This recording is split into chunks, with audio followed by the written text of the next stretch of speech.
Me quedé pensando en que muchas veces surgen las preguntas en relación con la secuencia.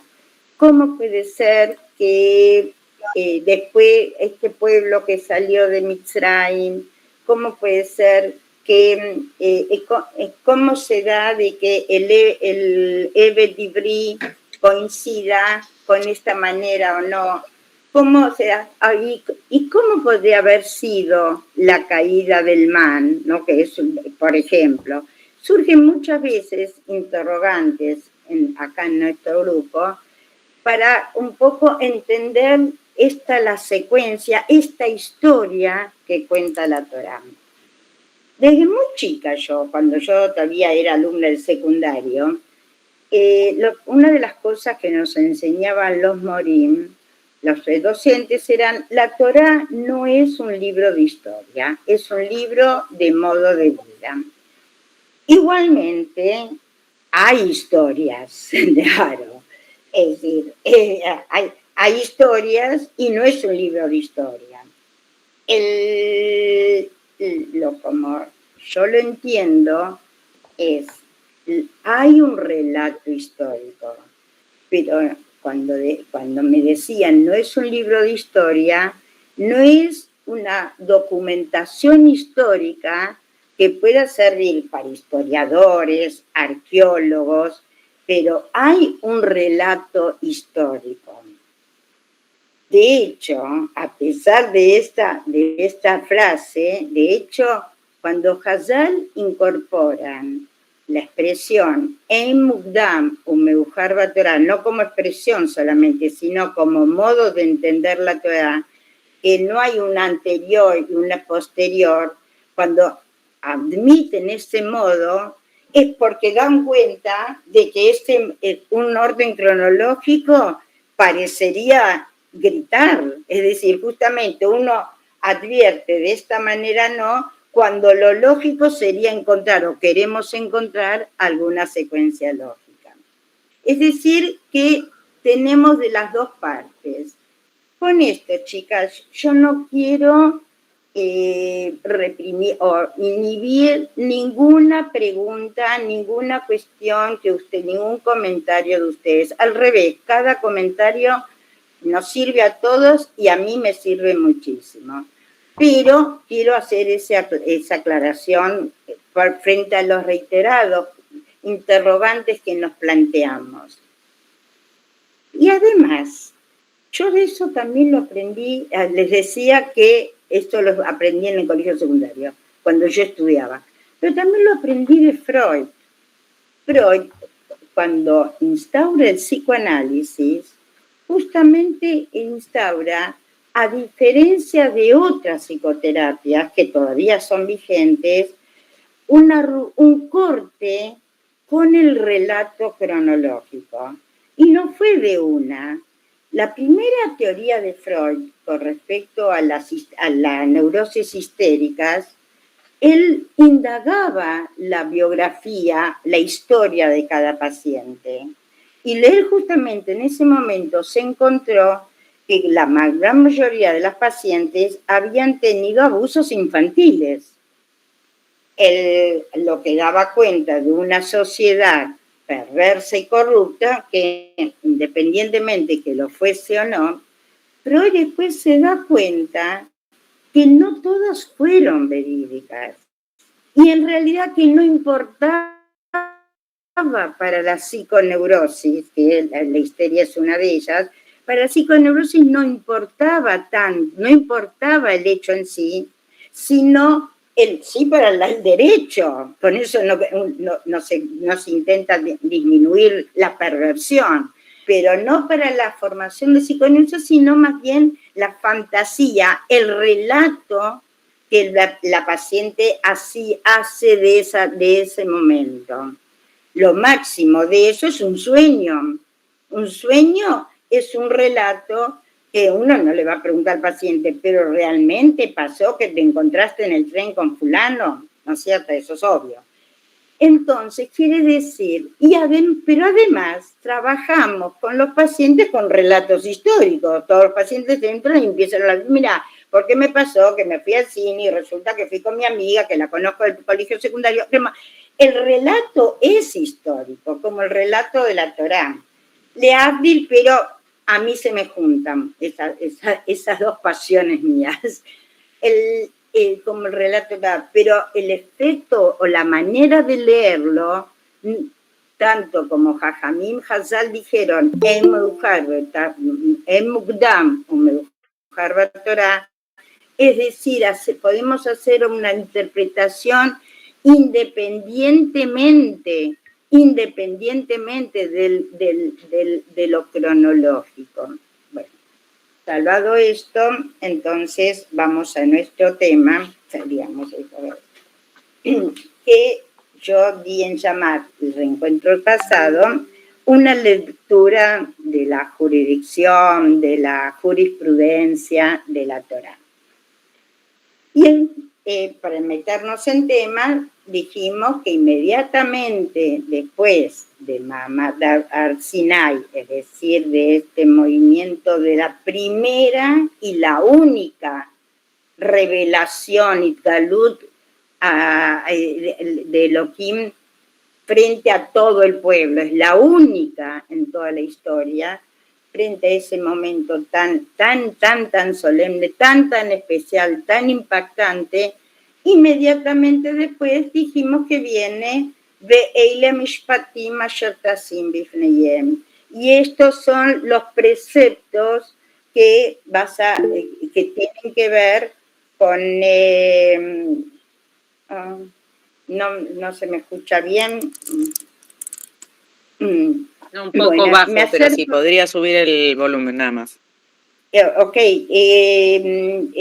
me acerco a la pantalla porque a la computadora yo toco lo mínimo imprescindible. Bueno, cada uno con sus defectos. Bueno, espero que puedas escuchar, Dani.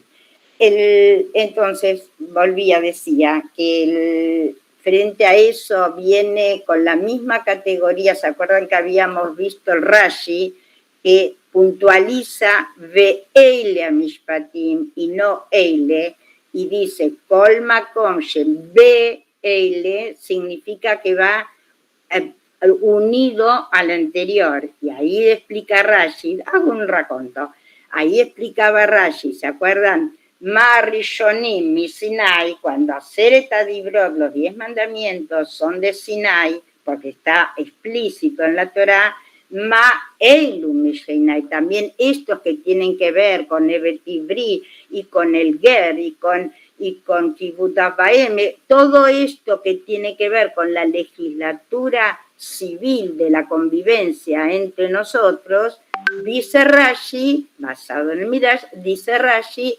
Eilum y Sinai tienen la misma categoría. Muy bien.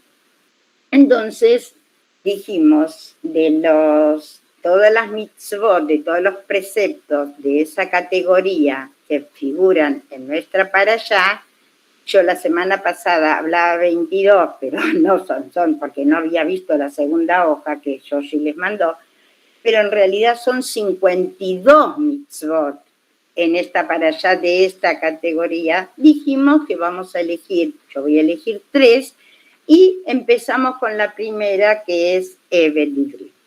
Si hasta acá no hay ninguna pregunta, abrimos el texto en Shmot, el capítulo 21, el versículo 2, que ahí tenemos el tema de Evet Ivri.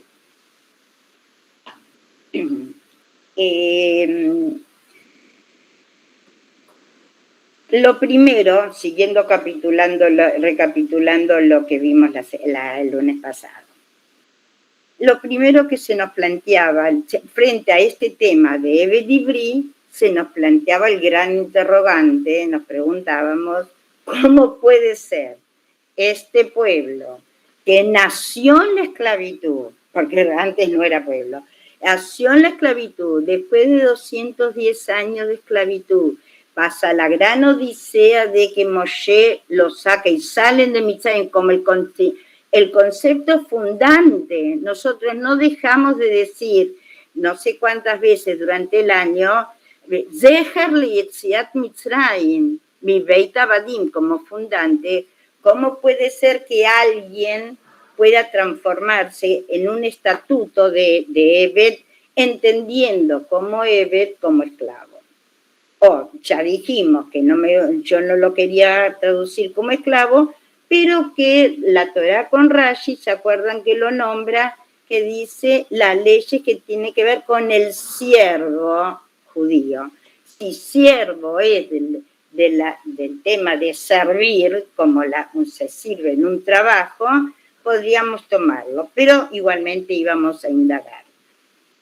Frente a eso, había comentado Raquel cómo llega un judío a ser Eved Ivri, y se acuerdan que ella nos explicó, nos expuso la situación cuando alguien no puede mantenerse, cuando no logra un sustento, la manera que la Torá legalmente lo posibilita, que sea Eved de su trabajo, es decir, que durante un tiempo él pueda trabajar para otros y así tener su sustento.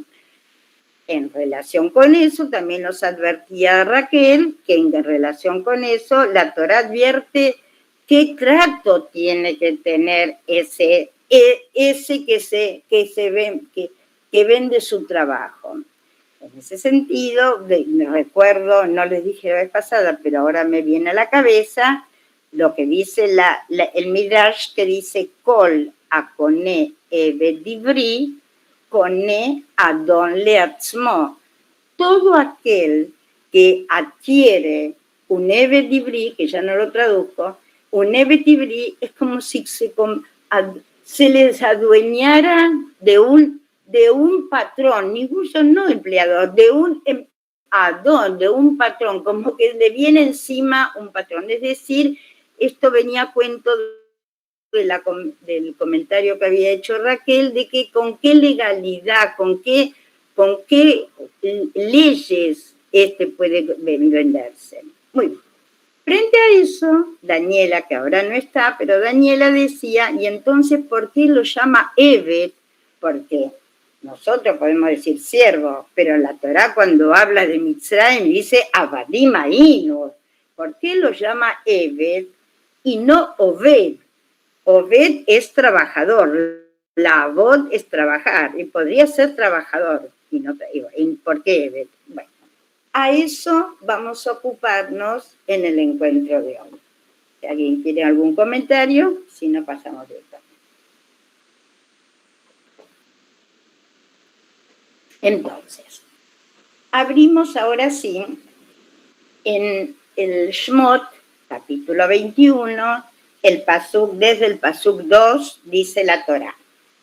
Si alguien todavía se demora en encontrarlo, la esperamos.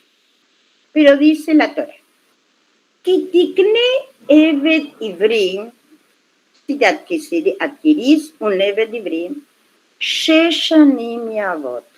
Lo primero que dice, tiene un contrato de trabajo por 6 años, Sheshanim, Ubashviit Yetze la Hofshi Hinam. Y en el 7º año sale a su libertad, Hofshi, la I de Hofshi, da cuenta que es a su libertad Hinam, sin ningún pago.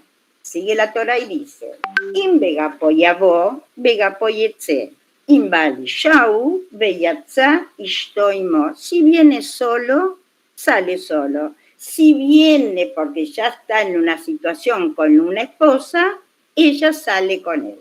Hasta ahora nos vamos a detener acá, digamos, en la lectura.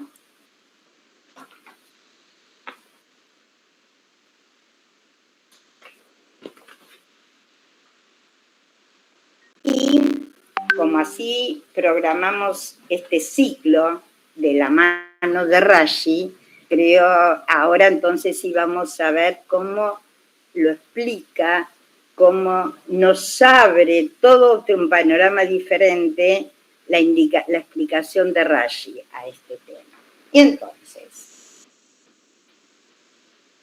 dice la Torah, cuando dice la Torah en el primer Kitikne Evedivrim, espero, ¿lo encontraron el Rashi? Sí. Bueno, dice Rashi, Miad Beidin Shemaharu Bignevato.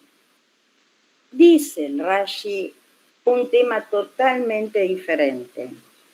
Este Evedivri, como dice Kitikne, dice el Rashi lo explica, que no es que uno compra y vende abadim, sino miad beidin.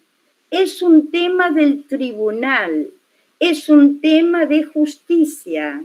Es decir, es el tribunal que por alguna razón que ahora Rashi nos explica, nos va a contar, por alguna razón es una sentencia del tribunal que dice Nimkar Bignevato. Nimkar es vendido. Y dice Nimkar Bignevato. Bignevato es por su robo. Es decir, que esto poco tiene que ver con lo que hablábamos acá, hasta ahora del trabajo esclavizado de Evedivri. Tiene que ver con un tema de una sentencia judicial frente a alguien que robó. Frente a alguien que robó, el tribunal puede proceder a venderlo, nimkar, y entonces viene la Torah y dice, Kitikne, si vos quisieses adquirir. Ahora, es decir, lo que podemos juntar en la lista de los preceptos que mandó Yoshi, en realidad el precepto 1, que digamos, el precepto 42 es una derivación del precepto 54, porque el precepto 54 dice la obligación de la Corte de Justicia de juzgar a un ladrón. Es decir, que la Corte de Justicia tiene obligación de juzgar una demanda de un ladrón. ¿Se acuerdan que habíamos visto ya en Masejet Sanedrin, Dinei Mamonot Bishlosha? Hay un jurado específico para estos temas, Dinei, temas de plata. Si alguien le robó a otro, es tema de plata. La Corte tiene, o la justicia tiene la obligación, como un precepto. Efecto de este precepto aparece el Evedivri según el recorrido que estamos haciendo de la mano de Rashi. Sí, quiero que se entienda cada una de el recorrido que vamos haciendo. Sí, Yoshi. Cintia, una pregunta. El tema de que hablaste de Kone Ever, Kone Adon Leatzmo, ¿eso es un dicho o es algo que dice Rashi? No, acá no lo dice Rashi, pero yo como me acordé, entonces lo busqué. Hoy en día estudiar hay que tener ganas nomás, porque yo me acuerdo de la frase, entonces lo googleo y la inteligencia artificial me dice dónde está. Entonces, justamente como lo pensé, lo busqué, Cintia, y aparece en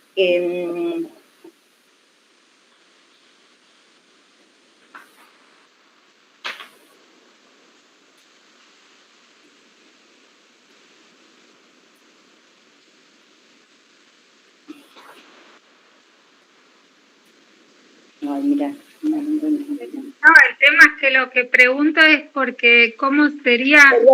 Perdón, espera un poquito, porque me pareció que lo había escrito. Ahí está, sí.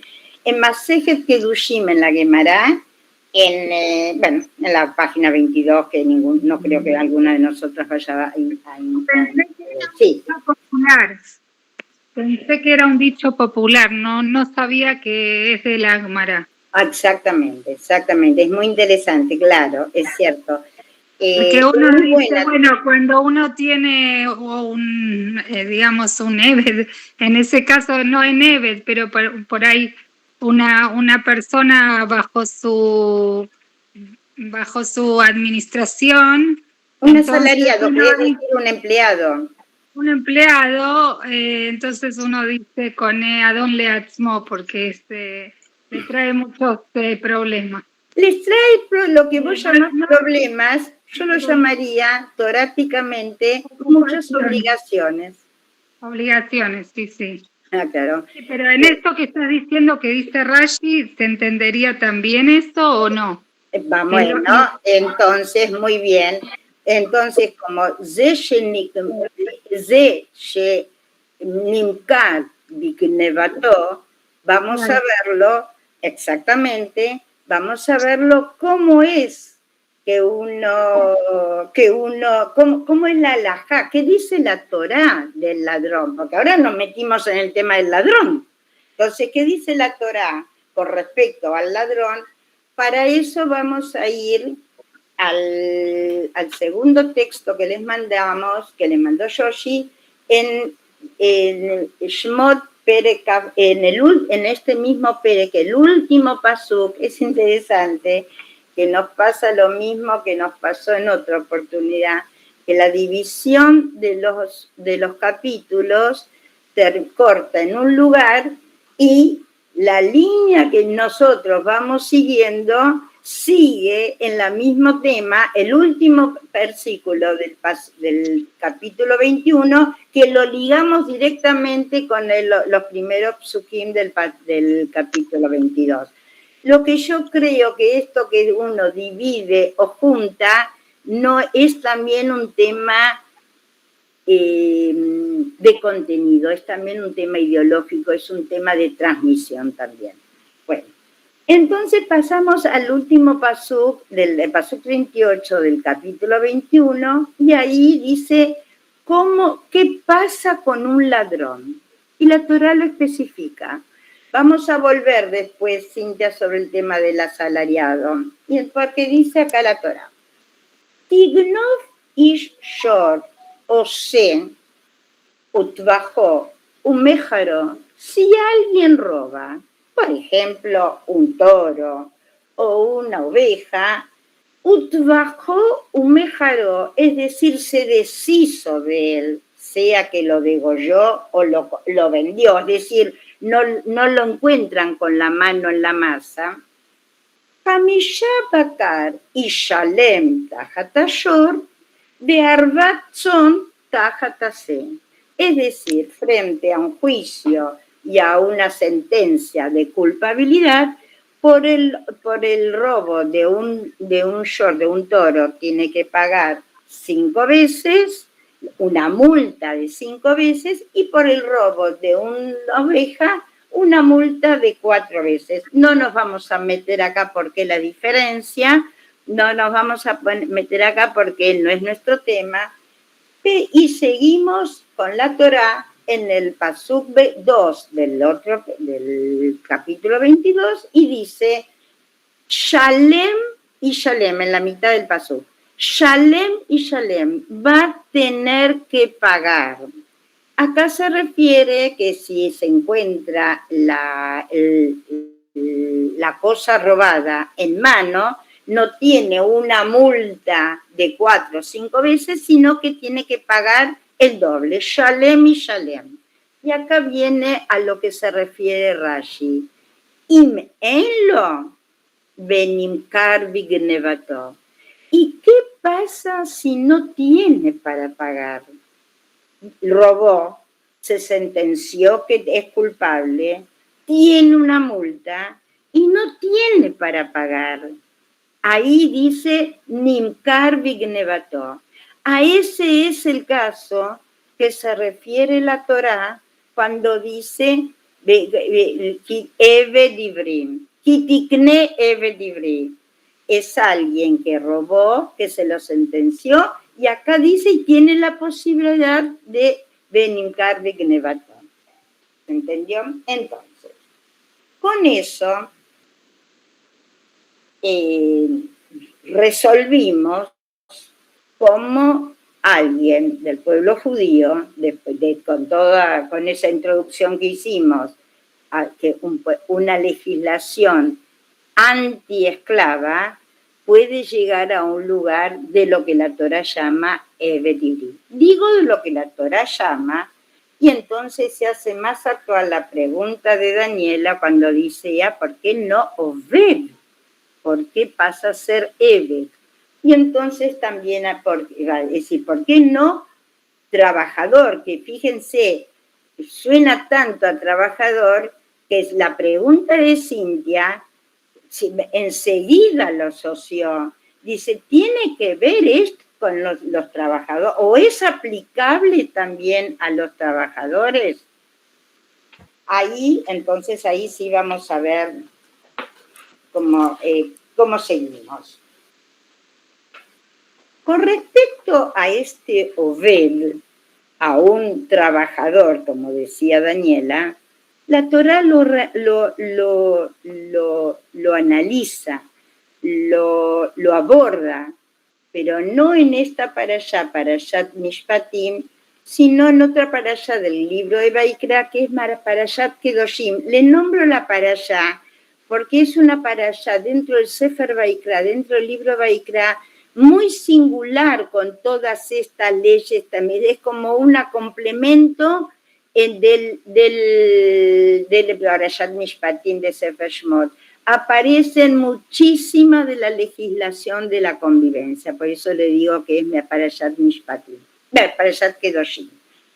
Y ahí sí, también Yoshi les mandó el texto, abrimos donde ella habla justamente qué dice la Torá con respecto al trabajador. Acá tiene el tema que vos decías, que vos consultabas, Cintia. En el capítulo 19, lo repito un poco para que el que lo quiera abrir lo pueda encontrar. En el capítulo 19, en el pasuk 13, dice la Torá, Lo tashok et reja. La shok es explotar. No explotes a tu semejante. Velotic zol, y no, zeilá es un robo, pero no a escondidas. Es decir, si a uno lo agarran en la calle y le ultrasen, le sacan algo a la fuerza, eso es, en la Torá es gezeilá. Y no dice velotic zol. Y termina el pasuk diciendo, velotalin peulat sahir itja advoker. Y la prohibición de pernoctar la luna es pasar la noche. El peulat sahir, el efecto del trabajo del jornalero sahir, no esté con vos hasta la mañana, es decir, pagar en el momento. A ver, vamos a ver cómo, sí, es decir, que entra acá Torá a hablar apenas sobre las leyes del trabajador. Pero en relación a eso, yo quería que realmente otra vez vayamos de la mano de Rashi. ¿Y Rashi qué explica? Dice, Lota Ashok. Si no lo tienen, búsquenlo después, porque el lenguaje de Rashi me parece tan coloquial y tan preciso al mismo tiempo.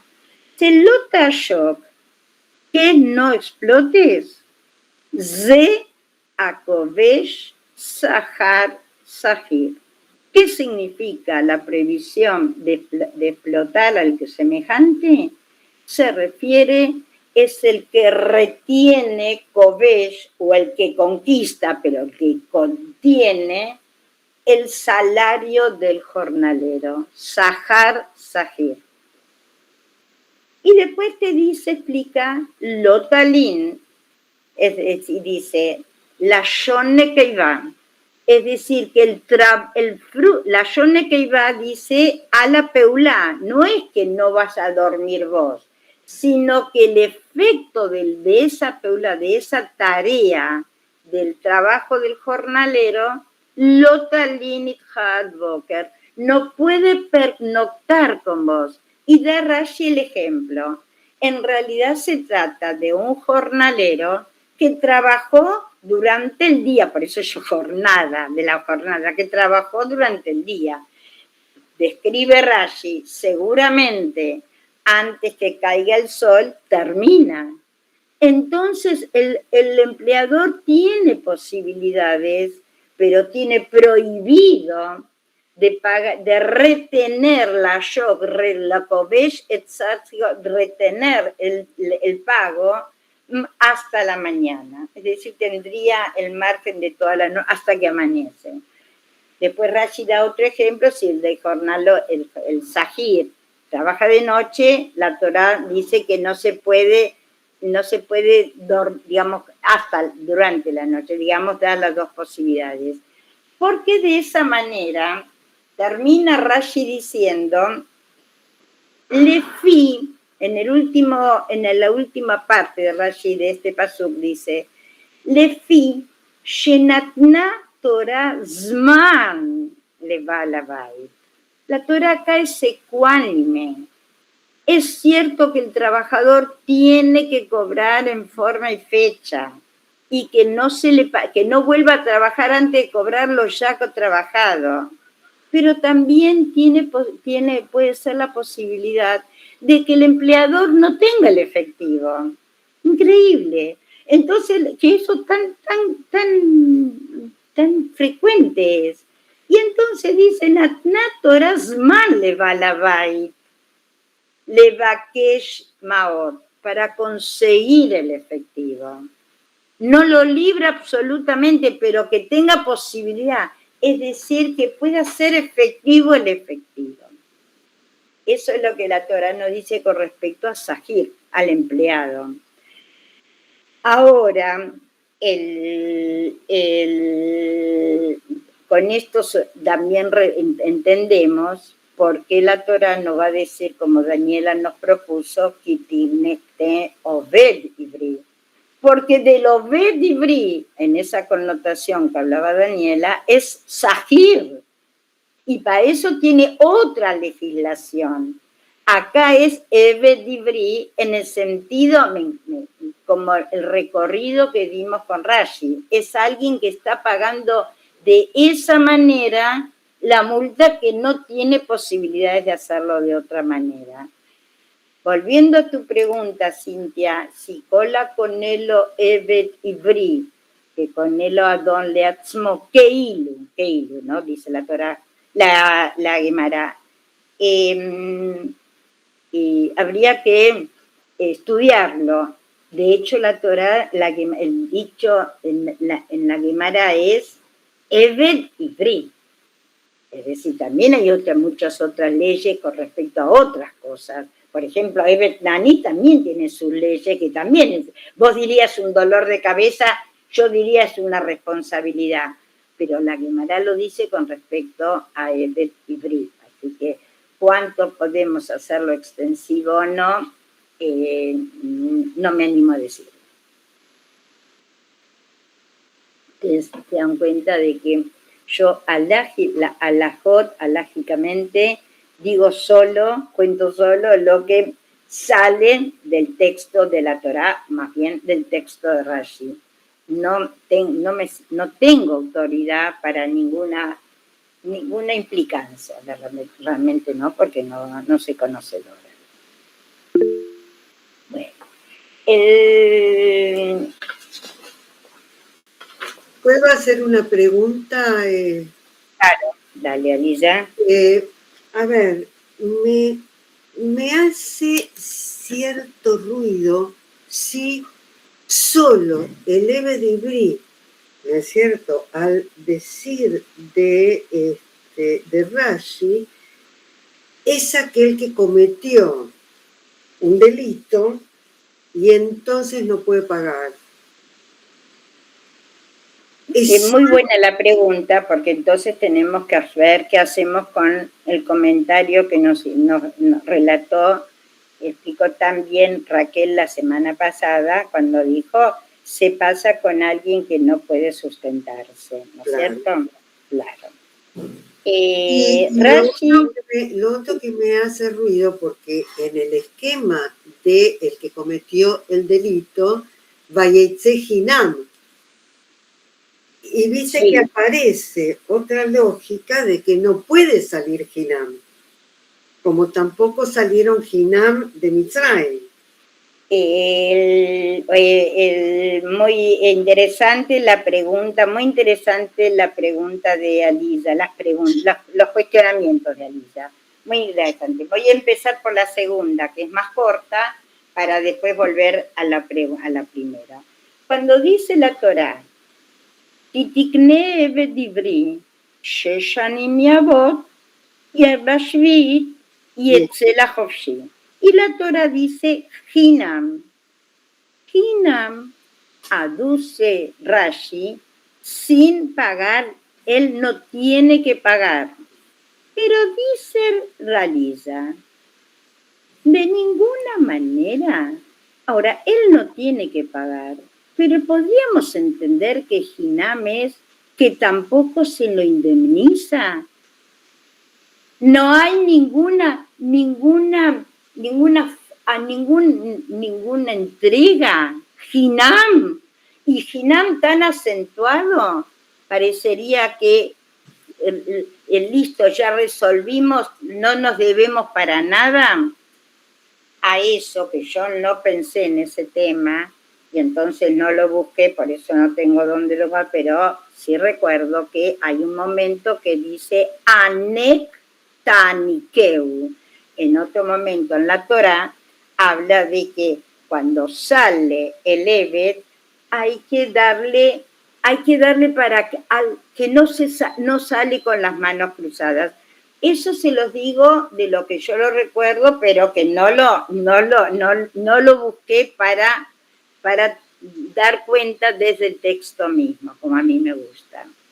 Y con respecto al primer tema de ¿es la única manera que alguien pasa a ser Eved Ivri?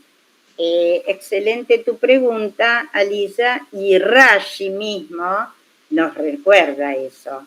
Cuando Rashi que nosotros leímos Kitikne Eved Ivri, esa parte yo no la leí,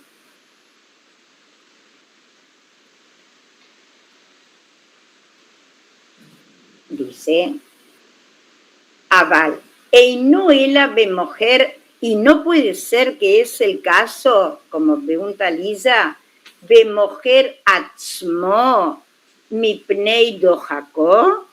No puede ser el caso de alguien que se vende a sí mismo, que es una entidad que habla, Raquel no la inventó, que Nimkar Mipnei Dojako, porque no puede sustentarse. Pero siguió, porque acá quiere explicar por qué acá no es el caso, porque ahí dice Omer Bejiamuj Ajija Imaj Benimkar Laj.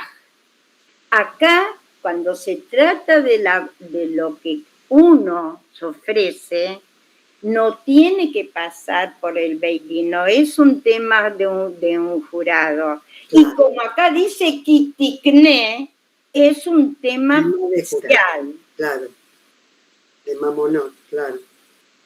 Bueno, si hasta acá está todo claro, las preguntas de ustedes son muy pertinentes y muy enriquecedoras.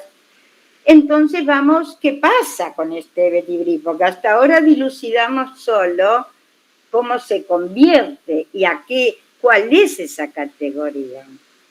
Entonces, volvemos a nuestro pasuk, a nuestro texto del el capítulo 21 y volvemos a leer el versículo 2. Kitikne betibli, sheshani miavot, ubashrit, yetzela hofshi, hinam.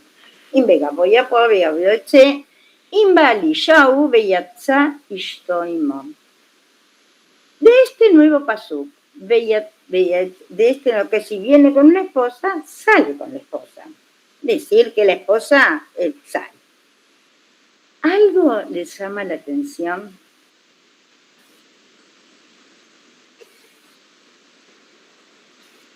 Tal vez el vínculo con otros pueblos, digamos, es decir, para poner acá la seguridad que si vino con, sale con, ¿no? En otros que podría apropiarse el Adón de la mujer o de los hijos. Tal cual advierte Rashi, pero Rashi lo pregunta de una forma tan coloquial. Sí. Dice, Veyatza ishtoimo, vejimi ignisa sheyatza. Yo lo traduciría este Rashi. ¿Quién la metió que pueda hablar la Torá que sale? ¿Quién la metió? El tema es, si nosotros seguimos la línea, el caminito de Rashi, que se trata de una sentencia de un particular, y si ese particular es casado y tiene un hijo o tiene 10 hijos, en realidad el sancionado es él. ¿Y cómo dice la Torah? Veyatza ishtoimo, y sale su mujer, su esposa. ¿Acaso quién la metió? Me encantó esta manera que tiene allí. Mi ignisa sheyatza, ¿quién la metió que sale? Y entonces explica Rashi, no nos deja con la pregunta, Ela, Magida Katuv, Sheakone Eved Ivri, Hayav Bemezonot Ishto Ubanav. Nos enseña Rashi que en realidad, cuando dice Veyatza, y no es que se libera la mujer, se libera al empleador de la responsabilidad, porque ¿de qué nos enseña la Torá? Según Rashi, Magida Katuv, nos dice el texto, Sheakone Eved Ivri, el que se adquiere un Eved Ivri, Hayav, debe estar responsabilizado por el sustento de su esposa y sus hijos.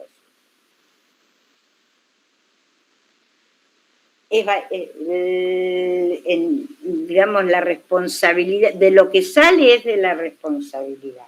Muy bien. Ahora, entramos en los últimos minutos, si nadie tiene nada que aclarar o que comentar, entramos en los últimos minutos y en otra opción dentro del Eved Ivri. Y me refiero a los psukim Hei y Vav, 5 y 6. Y dice la Torá, Veim amor yomar ha'eved, ahavti et Adoni, lo etze hofshi. La posibilidad que el que está en esta situación y que la Torá le da un marco, un contrato de un máximo de 6 años, ¿qué pasa si alguien está dentro de la línea de confort, como se dice? Está bien así, está sostenido, con un ritmo de trabajo, no tiene, me quiero quedar. Entonces es un grave problema halágico, porque por un lado, estamos desarrollando, la Torá no quiere una sociedad en donde sea frecuente Eved Ivri. Por otro lado, el tipo es la única manera que está bien de esa manera. La Torá le da una opción. Dice la Torá, Vegisho Adonav el Elohim. Ante todo, no acuerdan entre ellos. Tiene que ser un acto jurídico. El Elohim no es Dios acá, Elohim acá es el tribunal. Vegisho Adonav el Elohim.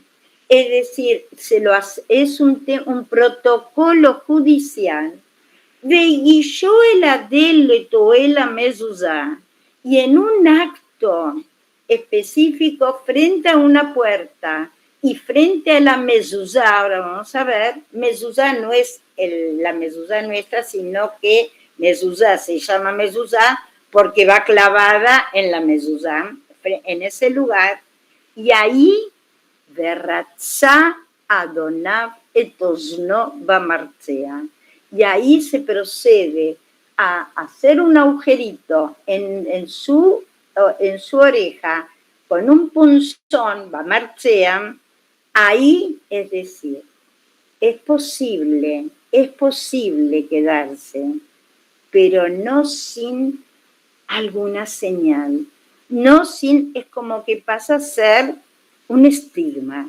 Elegir esta vida no está, es posible dentro de la legislación torática, pero no es deseable.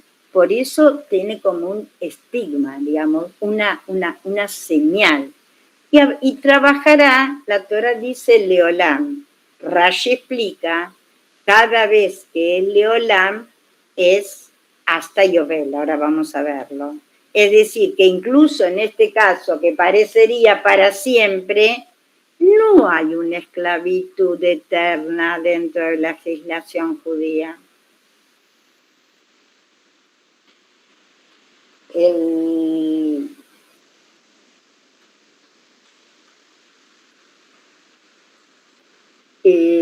¿Algún comentario? ¿Alguna pregunta? No. Entonces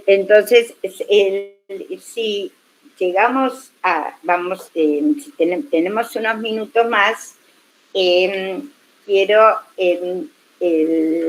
leerles un Rashi de esto último que leímos, porque me pareció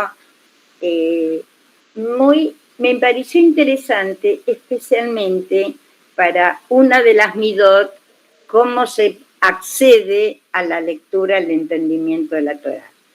Y fíjense, Rashi se detiene en lo siguiente. En el Pasuk 6, cuando dice Veguilló el Adelet o el Mezuzá, que esto pasa en la Adelet o en la Mezuzá, la pregunta se pregunta Rashi es, ¿a la Adelet o a la Mezuzá? Es cierto que la Mezuzá es una parte del Delet, es una parte de la pared, de la puerta, claro. Pero, ¿qué quiere decir el Adelet o el Mezuzá? Es decir, ¿qué significa uno parecería u otro? Entonces quería que lo veamos en Rashi, que dice en el Adelet o el Mezuzá,